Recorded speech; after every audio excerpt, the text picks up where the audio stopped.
All right, I'm going to give you a quote from someone very famous. Michelle Obama once said, "I've been at every powerful table. They're not that smart." You've been at a lot of these powerful tables.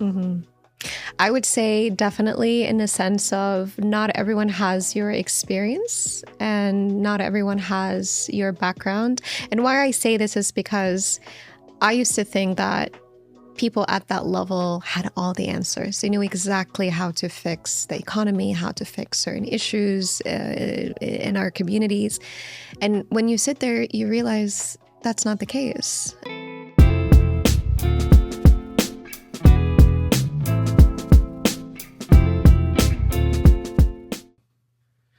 Assalamu alaikum. It's your brother Haqq Islam, and welcome to this week's edition of The Oasis. I have a very special guest, someone who I love watching because her passion for history and Africa and Sudan overwhelms me because she has such energy. It's Abir Ibrahim, who is a development economist, public historian, and also an author. So welcome to the Oasis. Thank you for having me. Did I do you justice? You did. Now, what is a development economist? A development economist is an economist who works in the development sector. So my work is focused in the global south and the continent of Africa, looking at all of the ways that we can accelerate, improve the state of the economy, the social life of people in the continent. My work was through the UN and now with the World Economic Forum. What is the global south? The global south, maybe a better term to use, is the global majority, countries that the continent of Africa, Latin America, Asia. In the development sector, we often refer to the global south that is separate from Europe and the Western world, which is a global north. These are the fastest developing economies on earth in the global south, correct? You know, I've seen you pictured with some of the world's most influential leaders. You found your way into these rooms in some capacity. But I want to take it back to the beginning. Where were you born? I was born in Sudan, in a city called Durman. So I grew up between Durman and Bahri and Khartoum. And my father's family is from the east of Sudan in a city called Kassala. It's quite of an ancient city, and the roots are quite rooted in that part of Sudan. And my mom's family is a bit of a unique background from Egypt and from Sudan. My grandfather, from my mom's side, moved to Sudan during the British rule. And he settled there, married my grandmother from Egypt, and they had my mom's family. So I grew up with that kind of mixed identity in Sudan. And then moved to Saudi Arabia when I was about 7. And from there, we moved to the U.S. when I was 9. Let's talk about your memories of Sudan and Saudi Arabia. What was your upbringing there like? There's a lot of mixed memories I would have. I would say Sudan was quite of, especially at that age, it was just my family. I had the fondest memories walking to school. You're also quite sheltered, I would say, growing up and, up until 5, 6, 7 in Sudan. So I thought it was a pretty good life, at least for me. Who was in charge then? Mm-hmm. Charge in Sudan, yeah. Government. Yes. This was Bashir who took office in 89. Mm-hmm. Yeah. So that was definitely the rise of the Bashir regime, which economic hardship really started to take place in the country. And this is when you started to see more and more migrations happen outside of Sudan, including my family who left to Saudi Arabia in search of a better opportunity there. Moving to Saudi was really interesting as a young girl because that was the first time I experienced racism very deeply.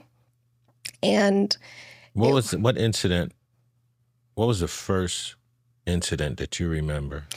It would be in school, in recess, in the schoolyard, when I would go up to the girls who are playing, and I would say, "Oh, I want to join." And they would say, it was kind of like, no, felt very excluded. They would call me names. They would be very mean. So I remember spending a lot of time alone, sitting in the corner, didn't have a lot of friends there.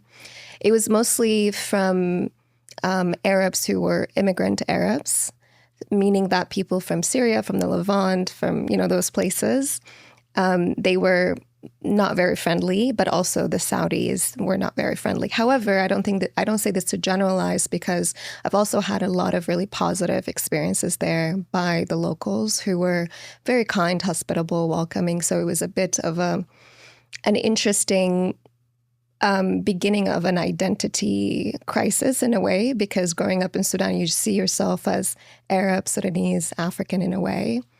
And then you move to a place like Saudi, where then that identity is being questioned, that you're not Arab enough, that you speak funny, or your accent is funny, or you look funny, or your hair is funny.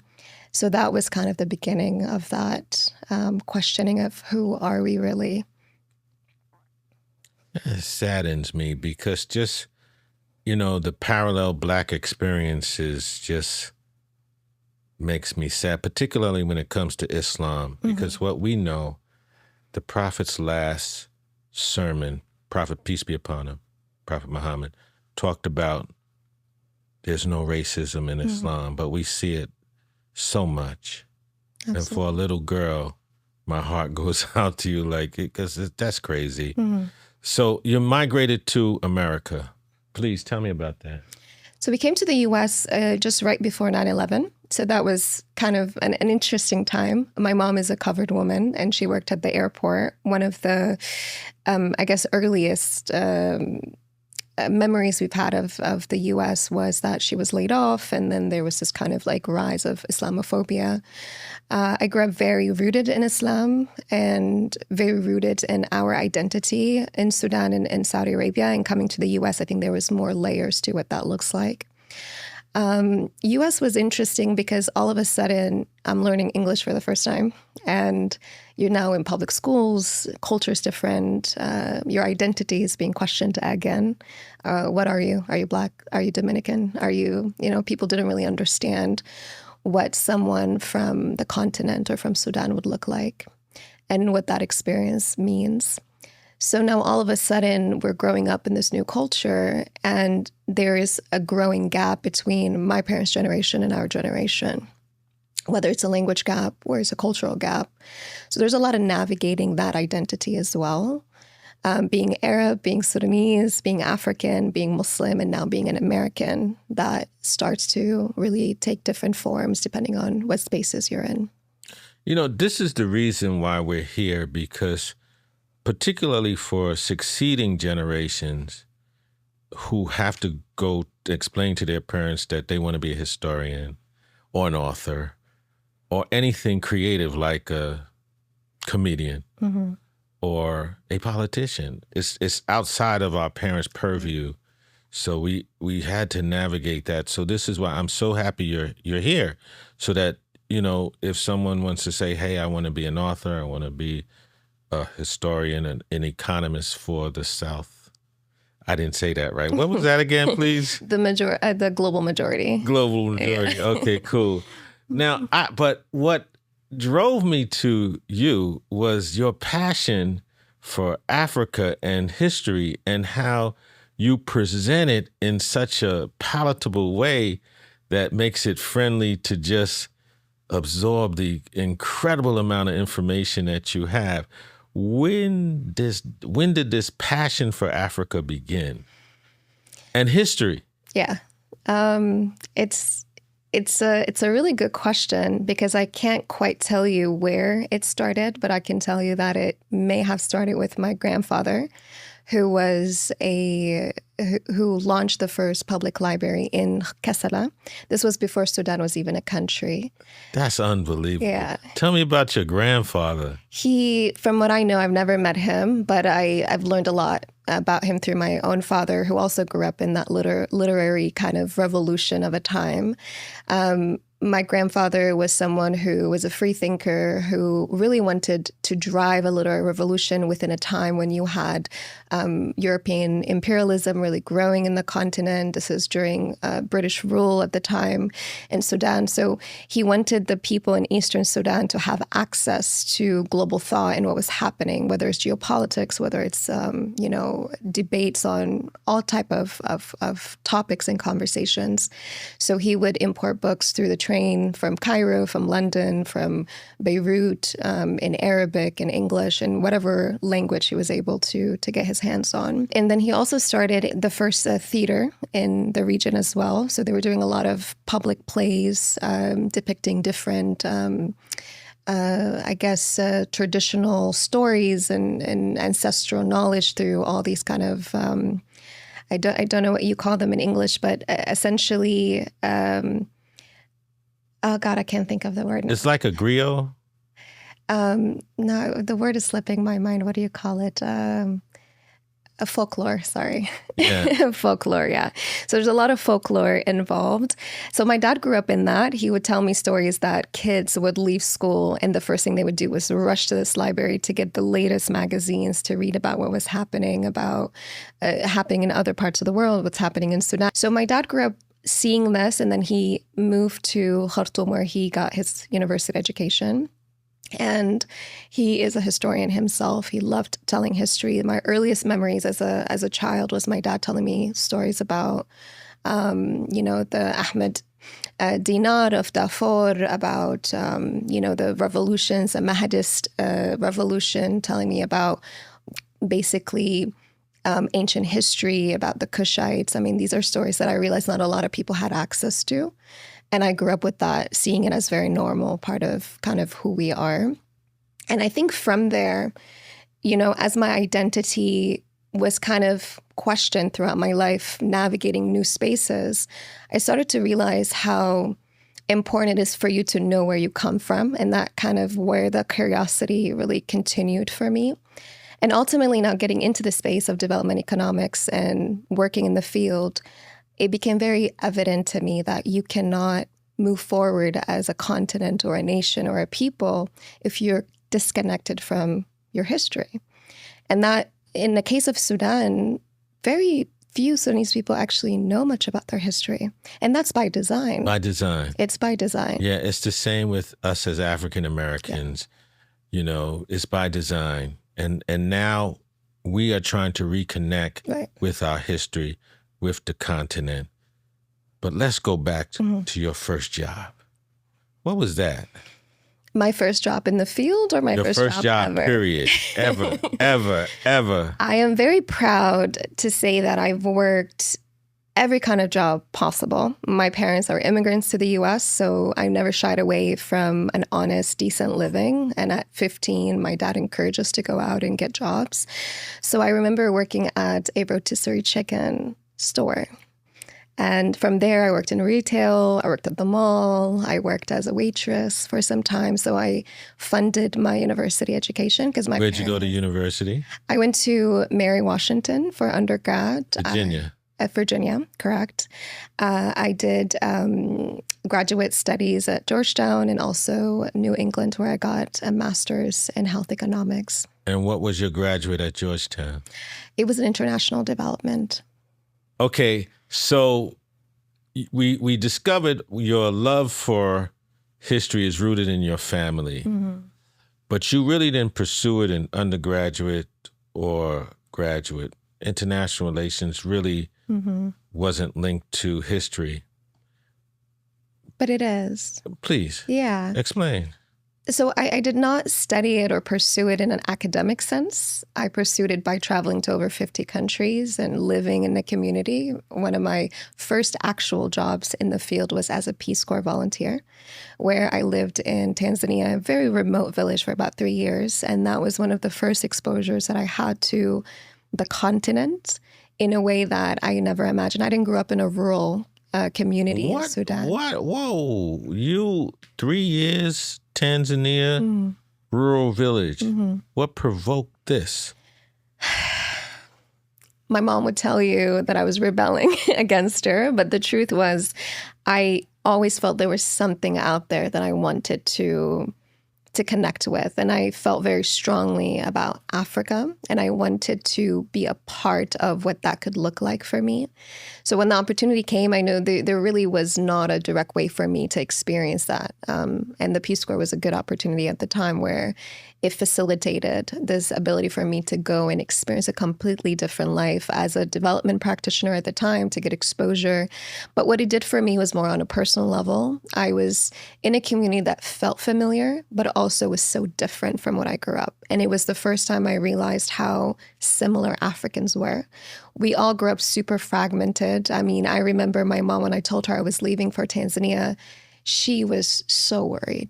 I want to get back into that conversation because as Muslims, your parents tell you to be a doctor, a lawyer, an engineer, and last on the list is a teacher. So this is outside of that purview completely. So when you told them you wanted to be a developmental economist and you wanted to go to Tanzania to live in a rural village, buckets of water and pooping in buckets. I mean, I've done it all. What did they say? I mean, she was terrified, and she was very much against it. I mean, we've fought about it a lot. And I guess she always knew as a child I was very different. I think I get that from my dad, that curious, side of me that was to understand the world and understand how the world works. I've always wanted to push outside of my comfort zone. So going to Tanzania was incredible in the sense of it taught me a lot about the realities of what being in a village or the majority of people in the continent live like, but also it showed me how similar we are. What's great about Tanzania, it's a very accepting society, and I think it can go back to its history, but there's Muslims, Christians, and people very much live in coexistence there, so they don't have any issues with religion background. You can have a family that is both. That was the case of the village that I lived in. But ultimately, why that experience was so important is because what it did is that it challenged my family's own internalized racism that they didn't realize they had, because they were so ignorant to the rest of Africa. It was even funny because my mom would say, "Oh, she's going to Africa." And I say, "You're African too, right?" But just to show you, they grew up in a very different generation, and they saw anything south of, I guess, Sudan was a completely different continent, which is also a very colonial, thing. But ultimately, she came to visit. She fell in love with the country. Your mom visited you? She fell in love with the place. My brothers came to visit.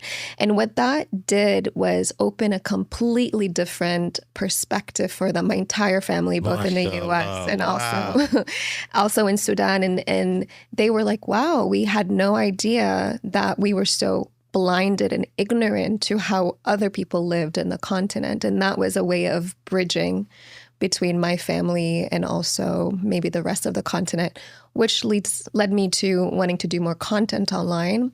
When I started my YouTube channel and my social media was really a way for me to show my mom that it's a beautiful place to live. So I was documenting my trips, going to the school, going to the clinic, the interactions I've had, attending a wedding. And I would post that and send her the link so she can see what I was up to. And that was a way for me to give her comfort, but also it completely opened her mind about a part of the world she had no idea about. And I'm actually very happy that. So all of this is rooted in your love for your mom. Yeah. Wow. And you just wanted to show her what you were doing. Yeah. Because all those who do not know Abir Ibrahim's IG or YouTube, please check it out, because you speak with such passion about our history. And I said our because, I think I'm Sudanese in my mind. Yeah. You are in such unique spaces. Like you were in those rooms, and sometimes you're the only woman voice. Sometimes you're the only African voice. How does it feel? I don't necessarily know how it feels, but I know that I always carry such a deep responsibility when I'm in those places. Just because you have access, it doesn't make it easier. It actually makes it much harder for me, because now spending a year in the Tigray region in eastern part of Sudan, working with the crisis that broke out a few years ago in the hundreds of people who fled the conflict in Ethiopia in the Tigray region into Sudan, and the refugees and having to deal with that. And now taking that experience and having to make sure that I can always position those voices in every room I walk in. It's not an easy job because it's not always being prioritized. The same way of spending time in Darfur and Al Fasher, now seeing everything that's unraveling with the war in Sudan, it's crippling in some times because I just don't know how much I can. I really don't know how to explain it. It's kind of like you're there. You're doing a great job. You went to advocate for what you've seen, but you also can never fully understand what that would look like. What a woman walking for 3 days, crossing the border into eastern Sudan, who been subjected to rape and violence, and seeing people around her, unalived. And then you having to consult her and to give her the emergency needs, the response she needs in that moment. But then you walking away from that experience, because I can always just leave. I can always just go back to DC or go back to, anywhere else and remove myself from that. But she can't. Listen, you've been in some areas where there's, I can only imagine what you brought back to your family. And the burden you carry, because Tigray, Darfur, these are from areas filled with massive amounts of tension, and that's being light. Mm-hmm. So talk about it, please.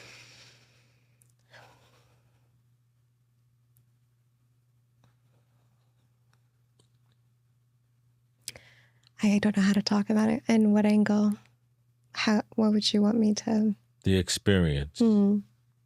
Because I know you talked about, I know this woman, she's with you, the one that's walked 3 miles and been through just,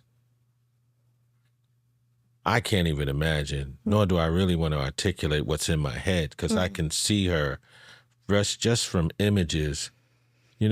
For me, Sudan is close to my heart because I have so many friends who are Sudanese. And in fact, sitting on that couch, there's been so many people who are from Sudan. And I saw this movie last week called Heroic Bodies, about some of the women that were in the forefront of revolution in Sudan, from the beginning. It was just a great movie. A friend of mine showed it to as a fundraiser. And to think about what these women have gone through, just from me as an African American, I was like taking my hats off to them. I'm watching a movie. You're in real life, So I just want you to share with the audience the feeling and what you take away. Yeah. Because it's obviously, she's with you, and other women are walking with you as you walk around New York or DC. Yeah. I think there's a lot that I can say about that, but maybe I'll take this angle. Leaving Sudan when I was really young and, growing up in the diaspora, that becomes a very different reality. I think there's also a romanticized idea of what it looks like to move back to the continent or to our homeland, and kind of, once you do that, and that's what I did, I moved back full-time to work in the development sector in Sudan. And I realized that there's a disconnect, and, all these ideas that I had about what it means to move back and, invest or rebuild or whatever it was. And this was also during a time where there was so much hope in Sudan during the transitional government in 2019, when the Bashir regime was ousted and there was a transitional government in place. So there was a lot of diaspora repatriates that came to Sudan wanting to be part of that change. And I think quickly when people returned, they realized that the realities look very different on the ground. Growing up in the DMV and then returning to Khartoum, it's not going to look the same. And what that meant for me was I realized quickly that the most I can do to help is really listen and learn from what people are experiencing on the ground instead of trying to force solutions because I think I know better. And in my case, I was really privileged to have been able to travel to all states of Sudan, all 18 states. I went to Kordofan, I went to Darfur, I went to the north, I went to the east. I spent a lot of time in the capital. And this is quickly when I realized how deeply fragmented the country is, and all the conditions that we're living in right now is because we are disconnected from one another. And let me elaborate what I mean by disconnected is that the reality of people living in Khartoum looks so different from Darfur. And yet, a majority of Sudanese people, including my own family, when I would talk to them, do you know what's happening in Darfur? And growing up during the genocide that was happening for almost 30 years, my mom and my parents were there, and they said, oh, we never really knew what was happening. It felt like a completely different country, like it was somewhere in a completely different continent. And that was all by design because the country was built on complete fragmentation. So being able to return as a diaspora and live in those communities and travel through them, there's only so little I could do aside from understanding what those realities look like.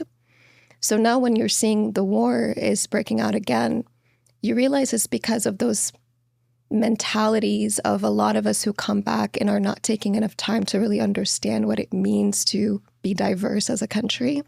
I still hear people say, well, we Sudanese, we're Muslim, we're Arab, we're this, we're that, which is great. But then there's a lot who don't identify like that. And trying to erase the diversity of that country was the sole foundation of why we continue to be very fragmented and why there's so much conflict that is breaking out across the country. Where did that start? The attempt to erase the diversity and complexity of your culture?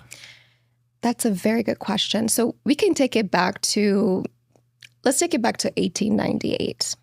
This is when we saw the rise of British imperialism in the region. And during that time, Sudan, as we know it today, was not a country. It was different kingdoms, sovereign kingdoms, different empires, different sultanates. Darfur itself was a very powerful sultanate. And it had very powerful sultans who not only were in charge of trade from West Africa all the way to Mecca, but even if you go to Saudi, they'll tell you all of the bir or the water wells you see as you're driving was implemented by him. So he had a lot of influence. You also had the Tagali kingdom in Kordofan, the southern region of Sudan. You had Sennar in the center. You had the Beja polities in the east. You had Kush and all the different Nubian kingdoms. So Sudan itself was never one country. And it was never one people. It was when I tell people there are over 600 ethnic groups in Sudan, they don't believe me. But this is what the data tell us. And it was never Sudan and Egypt. This was all one region. So when the British came, they started to create these borders, and they centered the power in Cairo and in Khartoum. So this is post the Berlin Conference. Post-Berlin Conference. Okay, for all those that don't know, Berlin Conference, please. This is when European powers came to Berlin and Germany and decided how to divide and conquer the continent. 1884. Correct. Okay. So now we jump from the Berlin Conference, the balkanization of Sudan. Correct. So if you look at old archives of the what they called it, the missions of the Sudan, there's a lot you can find online on this that is being archived right now. Sudan was never what we consider modern-day Sudan. It was actually a name used for modern Sudan, Central Africa, all the way to West Africa, all the way to Equatorial Guinea. That was all considered Sudan. And you see this a lot in the writing at that time, and it was predominantly very Muslim region. So when the British came, they had this thing called mission, basically Christianizing that region, because they came and they saw everyone was Muslim. A lot of Black Muslims, there were the Arabs, they used all this type of rhetoric that was interesting, and I can share that writing with you for you to read, is that they were like, well, now do we give up on the Sudans, or do we keep fighting to push the missionaries? So what they did is that they saw the opportunity with Southern Sudan, modern-day South Sudan, where they said, okay, great, what we're going to do is that we're going to cut off South Sudan from the north. We're going to cut off Egypt from Sudan. So why they did this was they created an administrative apartheid, meaning that North and South could not interchange. They could not travel to each other. They could not marry. So if you're a North Sudanese who married and have a child with a South Sudanese, your children could not come north with you. They had to stay in the South. That's a damn shame. Yeah. And the same thing was also with Egypt. You saw a lot of that. There was a lot of that division because that region was not countries in the ancient sense. They were just a region. What we're talking about, the early 20th century when this happened? 19th century. Early 19th century. Yes. So we're seeing today is vestiges of that. Mm-hmm. Absolutely. That's an absolute damn shame. And even in modern history, you see places like Mali. It was called the French Sudan and Chad. So the idea is that now the idea now that you've divided the region for resource extraction. Khartoum became the epicenter for where colonials positioned themselves. That's why it was developed, and everywhere else was intentionally underdeveloped because they were never meant to serve as anything outside of resources. And this is why you see across Africa, including Sudan, all of the railroads, all of the infrastructure is pointing to the sea or pointing north because it's meant to put the resources and take it to Europe. And in all of Africa, you see that the capitals develop and the regions outside the capital are just to exploit the resources. Exactly. And these were, again, very thriving kingdoms. And what they did was that they completely dismantled them and then made them dependent. So even the Nilotic kingdoms in the south were very powerful. The Shulukh, the Nuer, they were very powerful kingdoms in their own right. Funny fact, actually, France and Britain almost went to war over the Shulukh kingdom that was along the White Nile. And they fought over it extensively until they finally dismantled the region, and then they closed it off with the apartheid system where they basically forbid them from traveling outside of so they took their resources, they took their infrastructure, they took their writing system, they took their religions, they basically dismantled everything. And in their writing, they also talk about how they've implemented Catholic schools to Christianize them, to teach them English, and basically ban Arabic and Islamic studies in the South. Listen, I'm going to flip it. I want to talk about your mission statement, all right? Because we're going to get back to that, because I'm going to let my anger subside a bit. You open doors, reshape narratives, and empower others. Explain. Going back to what I said earlier about as a diaspora, I early on knew the privilege I had. One thing I've learned quickly as a diaspora who wanted to improve the state of my people and the continent of Africa in general was that it's more about me creating spaces in the sense of resource sharing, connecting them to opportunities, whether it's me sending money to Juba because of my South Sudanese families that I used to live next to in Khartoum who now have been cut off by the war, helping them put their children in school, helping them, do something to be able to live a better life. Or it could mean just working with young graduates in the diaspora who want to also be part of this field and maybe want to do a similar work that I'm doing to help them really just change the world in a way, because I realize that in the spaces that I'm in as an only woman, as an only African, as an only Muslim, we need more representation, but not just people that look like us, because Black faces in high places are not going to save us if the mentality itself is not shifted. Tell the truth. So that's kind of what I hope to do, is not only changing narratives to kind of challenge ourselves, because a lot of us want to do better, but maybe don't always have the skills or the language to be able to give back in a way that is meaningful to those communities. Please give me your analysis of what's happening in Sudan right now. What we're seeing in Sudan is really what you said earlier. It's something that almost was planted. Those seeds were planted almost over 200 years ago. And I know a lot of people say, okay, well, that was the past, move on from it. Well, we can't, because I don't think we've fully really unpacked what that looked like and what conditions that created for the continuation of what we're seeing in Sudan for the last maybe 50, 60 years. Sudan, unfortunately, again, I can only reflect on my own family here, is it grew up in a very fragmented state from its inception, meaning that when this country was created, it was created under the presumption of Khartoum elites who were trained and educated by the British rule, were going to basically inherited this extraction system and marginalization that they established. And then all of a sudden, Khartoum was under British rule, and then now you're adding all these different territories and creating this new country, and they never actually decentralized that power.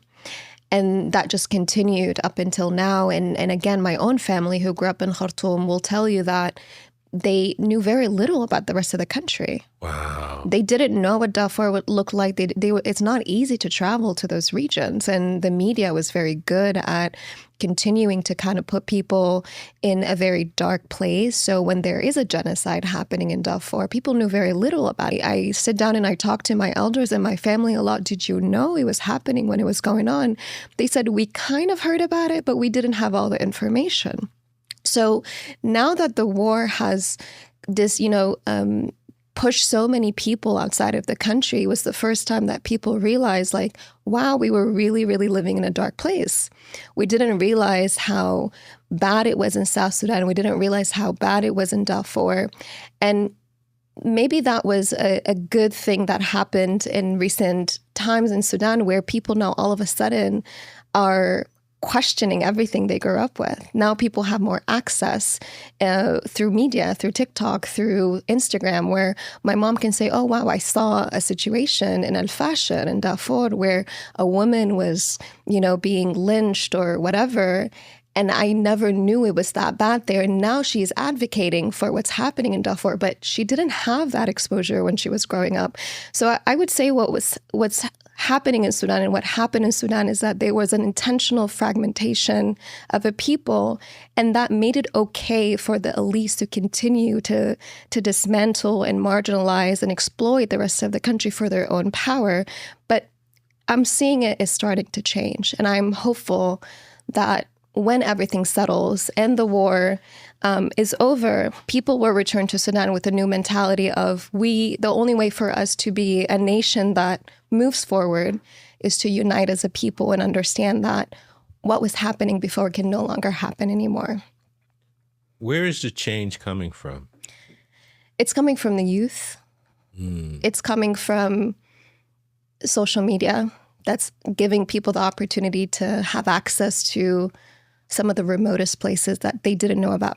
I still, it's amazing to me to see my mother have certain conversations with me now that she would have never had with me 15 years ago. I truly appreciate this conversation because I appreciate the history that I'm learning from you and all of my Sudanese friends, because Sudan being the cradle of civilization and so much world history is rooted there. The most pyramids, the blue Nile, the white Nile, it's just an incredible place that I only wish the best for. Now, with this book, this is your latest. Yes. Please talk about it. Yeah, so during my time in Sudan, I had the privilege to travel across the country through my work, and it was really an opportunity for self-discovery. And every state I went to, every people I met, I learned so much about the country's history. I documented to the best of my ability. I never thought I would actually make a book out of it, but when the war happened, it's so thick, it's so beautiful. I'm listening. I encourage everyone to buy it. It's a love letter to Sudan. It's a love letter. It was really a response to the war. I felt very hopeless and helpless at some points. And I wanted to give the world an opportunity, because when the war broke out, people knew very little about Sudan. They said, okay, what do we talk about? So I wanted to document our civilizations, our people, our diversity, because I've heard some really interesting conversations about North Sudan, South Sudan, kind of that very fragmented tribal conversations, which was very far from the reality. When you open this book and you look through the different states, you realize that Darfur is an ancient land. It has a volcano. Did you know there was a volcano in Sudan? I didn't know that. It's at least people say maybe 3 to 5 million years old. It's one of those things that is not well studied in modern science. You have, was telling you earlier that Oxford researchers analyzed a large number of data of DNA from around the world, and they realized that every single human today can trace their origin back to Sudan. And it's not just the modern civilization of Kush. And I say modern because there's even more ancient history than that we're still just discovering about Sudan. And why this matters is because when you realize this is an ancient corridor, you start to understand why the people of Sudan are so special and why a lot of powers try to come and fragment this region. But this is where we need to kind of collectively come back and reconnect with that. You're leaving me speechless. Because your love for history is, us as African Americans, right? Coming up in Islam, we learn about Muhammad Ahmed Ahmadi. And we learn about him because he led the revolution.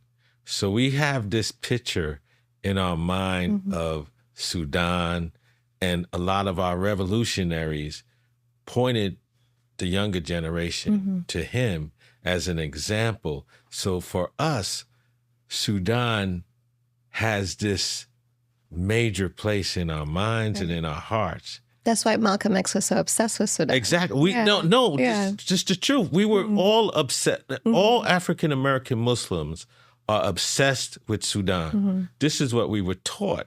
And then that revolutionary spirit that came from Sudan inspired us. So to sit here and talk to you, and then the book on Love Letters from Sudan, and to talk about the cradle of civilization, because we're taught that the word Sudan means black. Is that true?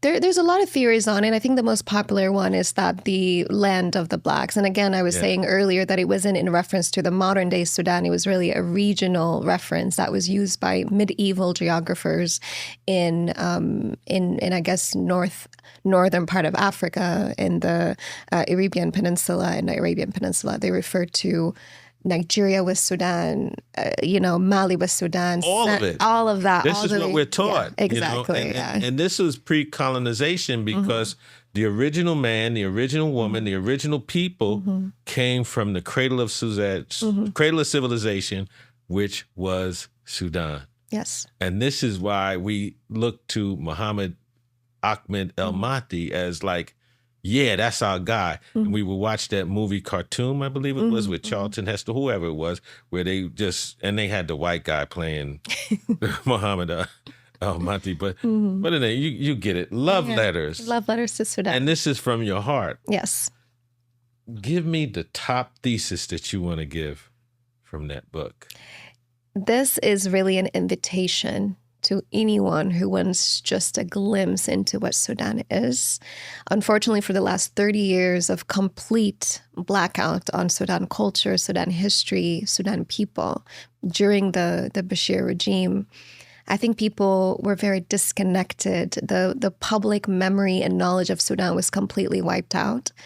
And through this effort, I'm hoping that people can have a little bit of a traveling into Sudan through all 18 states of Sudan to see what a Sudanese person looks like, the rich heritage and diversity of the country, the landscape, from the Taka Mountains in Kassala to the volcanic mountains in Darfur to the white and blue Nile, the yellow Nile that's now extinct that was coming from Chad. I mean, there's just so much history.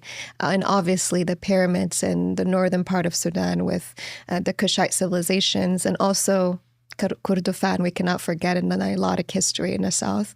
So hoping that people can at least look at this and can spark an interest for them to want to learn more about Sudan. Well, it's sure sparking me. I can't wait to go. All right. Now, you've traveled to over 70 countries? 50 countries. Over 50 countries. Wow.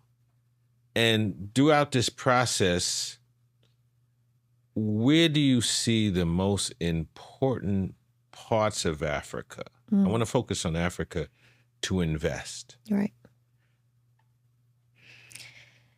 Honestly, it's really now or never kind of opportunity in the continent. Why do you say that? I would say because there is a global shift in power that we're seeing. Every sector, I would say, is a very important sector to get into, depending on your interests, your skills, and what you're able to come into. Human resource is really huge.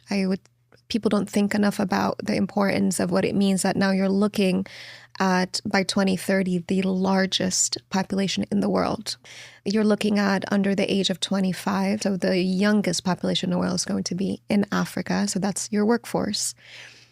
And ultimately, I would say maybe if you are curious on what sectors, agriculture is huge. And I think this is where people should really start investing. We're already seeing a lot of investors really coming in and grabbing land as much as possible.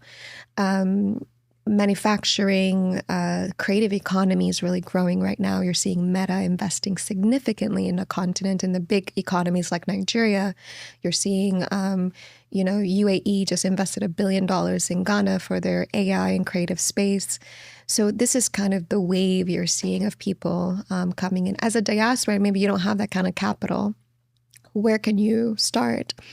I've said this before, and people found it very controversial. I said not everyone needs to go back to Africa. There's this romanticized idea, I would say. But I don't think Africa needs more people to move back. If you are able, from wherever you are, Netherlands, UK, US, and you are able to funnel or channel or build through the resources you are accumulating in the US, we need investors who are able to build an economy or a sector or platforms to allow locals to feel empowered. The idea of everyone kind of thinking the only way I can help Africa is to return, I don't think that's always the right approach. If you can do it in the right way and you're able to fully immerse yourself in the culture and fully be okay with how people are living locally without you trying to change so much, I think that would be really meaningful and powerful. But if you're able to help, I know the Senegalese guy who's a good friend of my brother who, they work together, and he's been sending money to build laundromats across Senegal, and it's employing so many different people in the country. And he's not physically there, but he's sending investments, and he's doing channeling in a very specific way that is building local economy. It's employing a lot of local people. And this is just simply of him, remittances back to the continent. Africa's estimated, the World Bank estimated that Africans send at least, if I'm not mistaken, somewhere between $100 to $200 billion in remittances a year. This is just money we send back to our families or our countries. Now imagine if you're able to adopt a school, adopt a library, adopt a hospital, adopt a local project, and you send money directly to that and build that. Now, if $100 billion are being sent every year to the continent, just imagine how much that money can do, how much it can build for the continent. So there's a lot of different ways I would want people to consider. Obviously, moving back would be incredible, but I think there's a lot of ways we can also help develop the continent in a way that's meaningful as well. These are such important points because Africa is one of the few places on earth where the dollar actually has impact, because in many places the dollar is not strong. But right now the dollar is very strong in Africa. And it can have power. Absolutely. Just like you said, with a laundromat. A friend of mine just moved 2 years ago, he moved to Rwanda, brought land, opening up restaurants. We know the story of Khalees, this singer who brought a lot of land in Kenya, that's farming and everything like that, So, and I've seen investment opportunities there. All right, I'm going to give you a quote from someone very famous. Michelle Obama once said, "I've been at every powerful table. They're not that smart." You've been at a lot of these powerful tables. I used to think that people at that level had all the answers. They knew exactly how to fix the economy, how to fix certain issues in our communities. And when you sit there, you realize that's not the case. I'll give you a situation Okay. I was in. And this was in the music business. I was talking to an executive, and I used a 3-syllable word, Okay. right? And he said, Haqq, you're trying to use your Howard education on me. I'm smart too. And I was very, I don't know, I was just out of grad school. Now, I just used the word, it wasn't that. But in these rooms, what hip hop has taught us was that we can go into these rooms and be confident because we had ideas Absolutely. on how to solve problems Absolutely. and create money, you know, and that's what we did.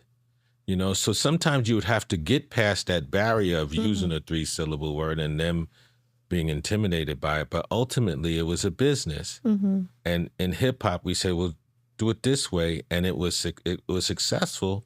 So we understood as young men that we can compete on that level. Yeah. Because initially, we were intimidated. But when we got in the rooms and our ideas were accepted and our music sold, hey, I can do this. So was it the same for you? Definitely. Actually, I remember my first meeting with a head of state. So we traveled to the country. I was preparing all morning. And the purpose of the meeting was really to talk about, to negotiate or champion a policy that can help women farmers and entrepreneurs to get more funding and resources to be able to scale up their businesses. So I came in prepared. I don't know if I shared this with you earlier, but I also ran a social enterprise in Tanzania after the Peace Corps for about 5 years. So I worked with over 300 women farmers across the rural communities in Tanzania. So walking into this meeting, I was so nervous. Because what do you mean me, a little girl from the Durman who, you know, is an immigrant to the U.S., now has something to say to a president who's managing one of Africa's largest economies. And I come in, we sit down, the protocol, they take your phone away, you know, they strip you down of everything. You go into the State House, you sit down in the conference room, and then he comes out and he's just like, very chill. We sit down. He asks about our, you know, flights. And then we start to have a conversation. I realized that, you know, he was so down to earth. And that was the first time I realized at the end of the day, it's a human to human conversation. And he really cared about what I had to say. And he was like, wow, I didn't realize the magnitude of, you know, the experiences that you're bringing to this conversation. But I'm very aware on how, you know, kind of these policies work, et cetera. Fast forward to a few months later, we were having this big panel that was being publicized globally. And he brought some of the points that I shared with him. And that was a light bulb moment of, you might not be able to change the world, but that conversation and having the confidence in the work that I did and the purpose that I had and being able to articulate that in a way that I could to someone who had far more power than me. And then they remembered those talking points and were able to share that. Made me feel very, I don't want to say proud, but I felt very grounded of this is what human to human conversations could do. And that's the impact that I could potentially affect by being able to bring those experiences that I've had throughout my life in Africa through personal and professional work. And now at a place of policy, they might not have had those experiences like me. But now I can be able to bring that to them, and then they can really take it from there. And you can compete. Yes. And if you're in the room, you belong in the room. Exactly. This is a message that we have to give young brothers and sisters because we can compete. And this is something that we want to tell the young brothers and sisters, and we want them to tell their parents. Absolutely. Because their parents can see you and understand that don't have to be an engineer. No. You don't have to be a doctor. You don't have to be a teacher. You can be just like Abir Ibrahim. I don't know if we had time for me to share a story. No, please. So when I started my business as a young woman entrepreneur, I was the first one in my entire family to go into something like that. And I really believed in this mission of working with these rural communities and women and be able to bring their products, finished products made in Africa, 100% from start to finish, to places like Whole Foods and the global markets. And I remember early on, my own family was like, what are you doing? You're going to just sell lotions and creams and shampoos? Is this really what your life is about? I felt incredibly discouraged for a really long time to have pursued this work of to want to better or kind of champion of economic empowerment. I believed in people should have access to decent living, because no matter where you go and who you speak to, at the end of the day, people just want a purpose in life and want to be able to make a livelihood that they can feed their children, take them to school. Very simple ask. And I knew that I could do that through the work that I was doing. 300, maybe that's 300 women. They're responsible for 4 or 5 children. It's an entire generation. It's a ripple effect.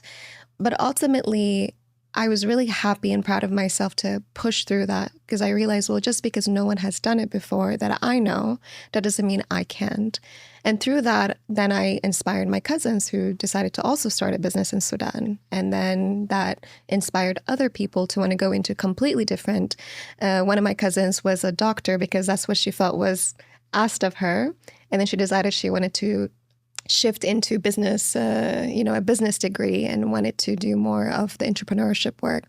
So ultimately, I really maybe would say this: we need more people who are courageous enough to maybe break that generational pressure to go out there. Though Africa needs more free thinkers, more innovators, more creative economies, and less doctors, less engineers. These are honorable fields, and I respect them a lot.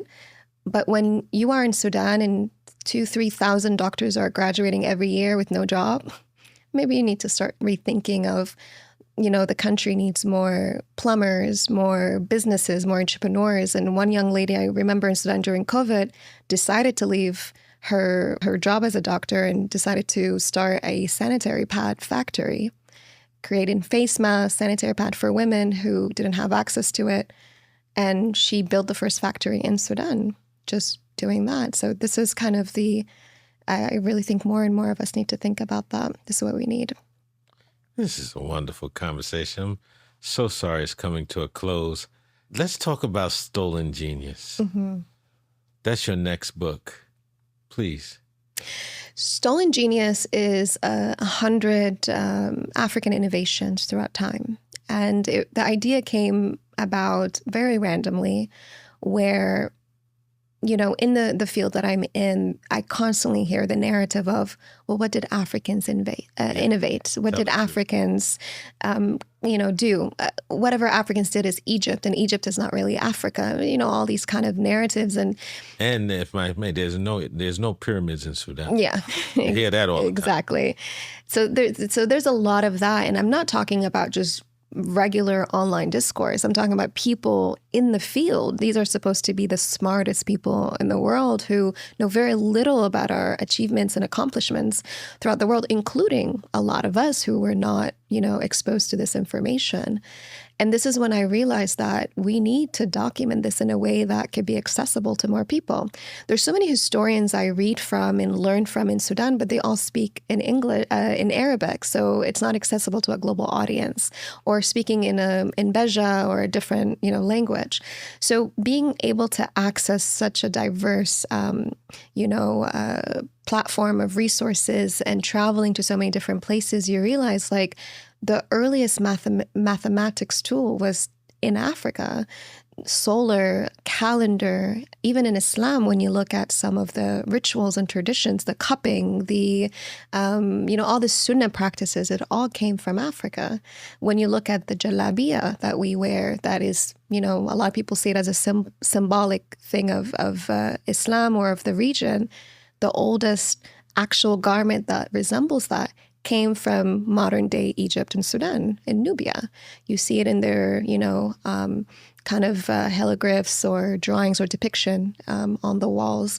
So there's so much that we gave civilization, whether it's Europe, whether it's Arabia, whether it's Asia, whatever it is, there's so much rootedness in our African heritage, and it's completely been misrepresented, misidentified, or completely erased. And this is what this book is trying to do, is reclaim even the earliest medical procedures that were conducted by Nubians, whether it's antibiotics, surgeries. I mean, come on, we're talking about even before the pyramids were built. They were operating very complicated medical procedures on themselves with very high success rate. I'm so happy for you. This has really been a great conversation. Please look into this camera and tell people how to follow you and how to get in touch with you.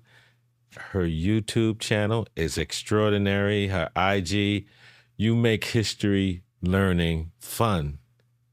And I'm just honored that you took time to be with us today. Thank you. My name is Abir Ibrahim. I'm a development economist, a public historian, and an author. I'm an author of Sudan, Love Letters to Sudan, or Rasa'il Hubb Sudan. You can find this on Amazon. You can also find it globally on my website, abiribrahim.com. If you want to follow more of my work, you can find me on Instagram and YouTube at It's Abir Ibrahim. Thank you. Abir, thank you so much for coming today. I could have talked with you for 2 hours, but unfortunately, my producer, she's here today, and she stopped the conversation. Okay. Jazz, can we continue or we have to stop? That was a joke. I got to it right. No, thank you so much. I really appreciate you coming here, taking the time. The information was mind-boggling. And one last question. Yes. What advice do you have for the young Muslim woman out there today? I would say my biggest thing, if I were to give myself advice, my younger self, is take the time to get to know yourself and really define your values and your foundation. Because when you're anchored in your Islamic values, it's very hard to be pulled in all different directions. And this is what we're seeing in the world today. I went through a lot of phases in my spirituality where I was very close, very far. But the more I've gotten older, I realized that Islam is a way of life, and really studying the history of Islam and understanding the nuance of Islam, and not just following blindly what my parents taught me or habitually growing up seeing around me, but really challenging that narrative and defining what that looks like for you. You're going to have a very purpose-driven life. And I really encourage both men and women to be rooted in those values, because that's going to not only take you far personally, but also professionally. I feel very grounded. The discipline that I have to want to accomplish and progress really comes from understanding what it means to be a Muslim and what that looks like in the world today. And more than ever, I really do believe today we need more of that, people who are grounded in their values. Thank you so much. Your final word was incredible. I look forward to what's next. In fact, what is next? So what's next is still ingenious. I've been pouring a lot of my time and effort, taking, again, travels of over a decade of exposure, access to industry experts, access to elders and community members that I've been a part of throughout different types of landscape. I want to be able to archive this information. And through Stolen Genius, that's going to bring, a bit of that to the world. And my long-term goal, maybe in the next 5 to 10 years, is I want to be able to bring more books about history, about Sudan, about the region, to a global audience. Ladies and gentlemen, I'm losing my voice, but it's okay. Thank you for so much for tuning in this week to The Oasis. Until next week, next time, Assalamu alaikum.